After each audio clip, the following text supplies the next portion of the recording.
Welcome everyone to Minty's Underrated and Underplayed Commander Cards Episode 3. Today I've got 8 cards for you guys that I feel just don't see enough Commander play, and in my opinion are pretty dang good cards. Most of these cards see play in less than 4% of decks on EDH Rec, and they range from 20 cents to $20, so get your shopping carts ready. You guys are going to want to pick a lot of these cards up for your decks.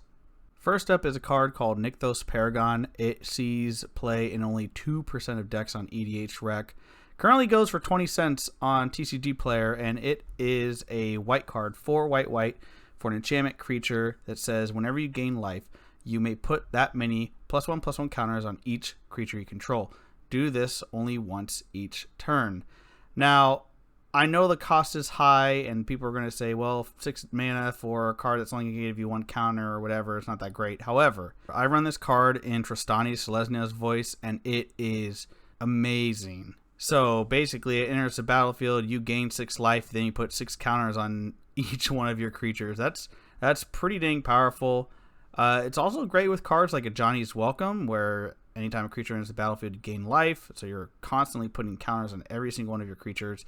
Honestly, it's almost like Cathar's Crusade on a creature, and it's way cheaper than Cathar's Crusade. Next is a blue card called Unwind, and yes, it's a counter spell.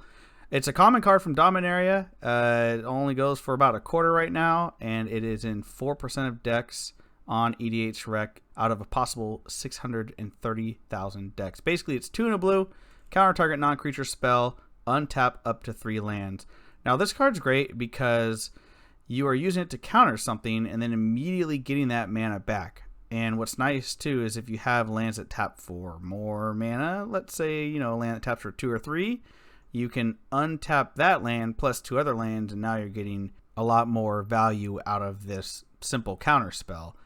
Yeah, it's a non-creature spell, but to be honest, the most popular spells you're going to be countering, I think, are going to be those game-winning spells, which tend to be non-creature spells. Those cyclonic rifts and things like that. I think about like the budget lands you're going to be untapping, like Temple of the False God or any of the bounce lands that tap for 2. If you've got this card in a deck that has black or green, I mean, just think about untapping a Cabal Coffers or even a Gaia's Cradle is just absolute insanity. So yeah, I think this card is very underrated, and I don't see it in very many decks at all. And honestly, I run it in most of my blue decks. Third on the list is a card called Exhume. It is 1 and a black and says each player puts a creature card from their graveyard onto the battlefield. Now, the cheapest version of this is 99 cents, and it only sees play in 1% of decks out of almost 650,000 decks that contain black. Now, I think the reason why this card doesn't see a whole lot of play is the fact that every player is allowed to take a creature from the graveyard and put it into play, and that does seem pretty bad. However, if you are playing a deck that has graveyard hate, you're running the Soul Guide Lantern or the Tormod Crypts or anything else that, exiles graveyards or exiles cards from graveyards, this card is great because this can be a one-sided reanimator, basically. And also, this can be political, If you and somebody else both have great creatures that you want to bring back in order to take care of whoever the threat is at the table, it's possible that the things that you and this other player have in your graveyard are better than the person who is leading the game. And in some instances, too, it's possible that nobody else even has a creature in their graveyard. There's so many decks these days that play so very few creatures that Exhume is a 2-drop card that lets you and a buddy, bring whatever creature you want back from your graveyard straight to the battlefield. Obviously, you've got the reanimates and things like that are cheaper, but for 99 cents, you're not going to get much better than this card here. Fourth on the list is a card that I feel like used to see a ton of play, and that is Lurking Predators. It's an enchantment that says whenever an opponent casts a spell, reveal the top card of your library. If it's a creature card, put it onto the battlefield. Otherwise, you may put that card on the bottom of your library. So this card is just over $6 on TCG Player. It used to be like $9, $10. Currently only sees play in 2% of decks. That's almost 600,000 decks.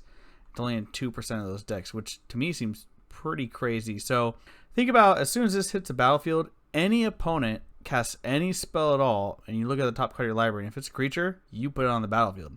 Doesn't matter if that creature costs 1 or 15, it just goes straight into play, which is absolutely nuts in my opinion.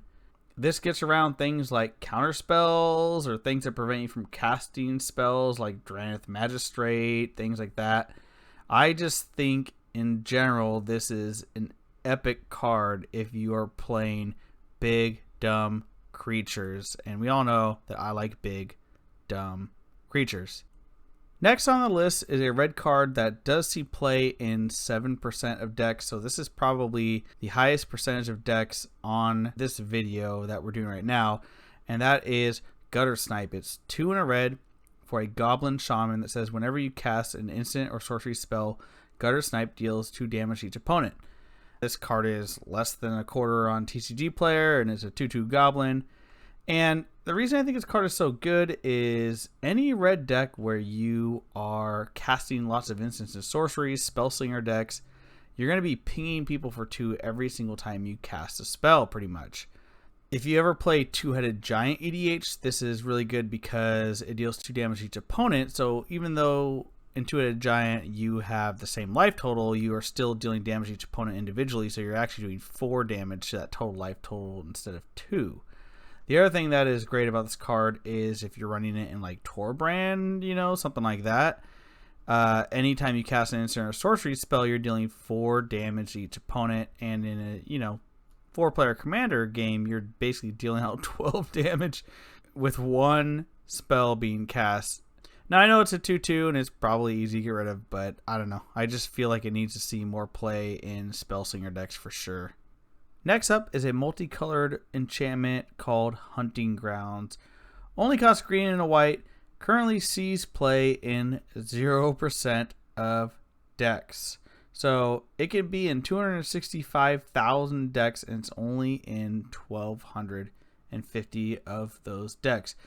I really have no idea why this card is not in more decks. Here's the Oracle text on it. Threshold: as long as 7 or more cards are in your graveyard, Hunting Ground has, whenever an opponent casts a spell, you may put a creature card from your hand onto the battlefield. So this is very similar to Lurking Predators. However, this lets you put creatures in from your hand instead of, hoping to get something from the top of your library. Now, I personally run this in my Mael deck because Mael is really good at getting creatures off the top of my library into play, but sometimes I'm stuck with big creatures in my hand. So anyone casts any spell at all, bam, I put my old Gnawbone in, bam, my Ulamog's on the battlefield. You know what I mean? Like, it is just such an insane amount of value for you really doing nothing. It's all on your opponents playing spells, and you get to put big stuff into play. I don't know how this card sees like literally no play in EDH, but it is amazing. Next on the list is a 2-drop artifact from Fallen Empire. So it is a reserve list card.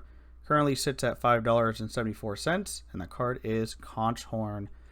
Currently sees play in 0% of decks on EDH Rec. So it's literally in 515 decks out of a possible 1.26 million decks. So basically any deck that's on EDH Rec. It has pay 1, tap, sacrifice Conch Horn, draw 2 cards, then put a card from your hand on top of your library. Part of the reason I like this card so much is I think it's easily recurable. I have it in my Brea deck, and in Brea I also have Hannah Ship's Navigator, which returns an enchantment or artifact to your hand, or I've got things like Trash for Treasure, which is a sorcery card that returns artifact to the battlefield by sacking an artifact. Well, I can easily just sack a Thopter or, whatever other artifact I have laying around that I don't need and bring back the Conch Horn to keep on drawing cards. Because of that, Conch Horn basically serves as top deck manipulation. I mean, it's not nearly as efficient as, say, a Sensei's Divine Top, but it's also 10 times less. Like, I know it's not the most powerful card in all of EDH, and clearly it doesn't see play, so maybe it's not good for EDH at all, but I don't know. I think it's worth a slot in a few decks, and I just think it should see a little more play than it does. So you guys know I like to try to end these videos on a land card because I do like my lands. So this land sees play in only 1% of decks. That is just under 17,000 out of 1.26 billion, kind of like Contour, it can be in any deck. And that is Cascading Cataractes from Amonkhet. It is an indestructible land, and it has tap to add colorless to your mana pool, or you can pay 5, tap it to add 5 mana in any combination of colors to your mana pool. Now, I personally run this in slivers, and the reason why is I have all those 5 cost slivers. You know, they cost Wooburg, one of each color. And so if by turn 5 or 6 I don't have all the colors I need to cast my commander, I can dump it into Cascading Cataracts and then produce one of each color mana. What else is nice about this land is you don't have to get Wooburg with it. You can get 5 colors in any combination. So, you know, if you need to cast your Nicol Bolas Dragon God, blue, black, black, black, red, you can do that with just having this land out. You know, any of those 3 color commanders that you need to have out that cost 5 or 6 or 7 or whatever, you know, a lot of those are going to require 3 different colors, and in some cases 2 to 3 of the same color. So this just helps you kind of mana fix those commanders out, in my opinion. And I think it can be great in stuff like Joda, for example, where you can pay Wooburg instead of paying the casting costs of things, because then this land basically just becomes pay 5, tap, cast any spell on your deck. And I think that's pretty good. So that's going to wrap it up for this episode of Minty's underrated and underplayed commander cards. Let me know what you guys think. Let me know if you've seen these cards, what kind of cards you would like to see on these lists. And hopefully I will have an episode 4 out a lot sooner than I had this third one out. I just had a lot going on. And quite honestly, these videos take the most time to edit. So if you do like the content, definitely let me know, you know, give me a sub or a like or whatever it is, and I'll see you guys in the next one. Stay minty out there.